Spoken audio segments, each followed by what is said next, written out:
Biden administration have presided over the worst foreign policy catastrophe in a generation. Americans across the nation are horrified. Our servicemen and women, our active duty military, are angry, they're disillusioned, and they're frustrated.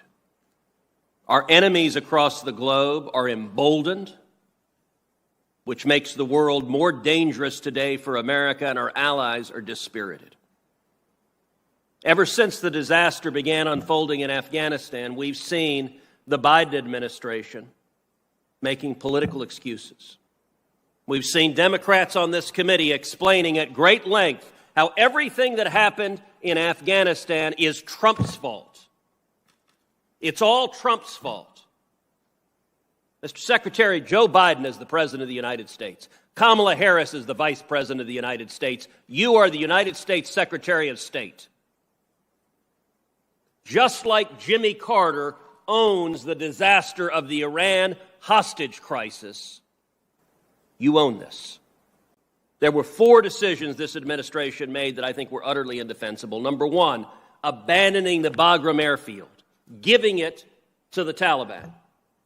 That is a decision that 100 years from now will be studied at war colleges as a colossal strategic mistake, giving up 2 secure airfields, necessitating an evacuation from a dense urban environment, a commercial airport, which led tragically to the suicide bombings and murders that killed 13 American servicemen and women. Had we been evacuating from Bagram with a secure perimeter, the odds are quite high that attack either wouldn't have happened, or if it had happened, it would have been far less severe in its consequences. Secondly,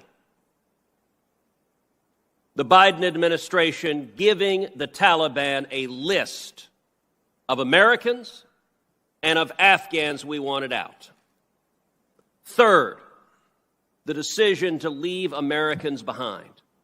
Hundreds of Americans, perhaps more, perhaps thousands of green card holders, tens of thousands of Afghans who assisted the U.S. military. The Biden administration abandoned them and left them behind. And fourth, leaving billions of dollars of American military equipment that the Taliban will now use to threaten our lives. Earlier in this hearing, you said about that equipment, quote, none of it poses a strategic threat to us or their neighbors. That does not pass the laugh test. When you're looking at the Taliban potentially having 64,000 machine guns, 33 Black Hawk helicopters, 16,000 night vision goggles, we will see American blood spilled because of these colossal mistakes. Come on, man.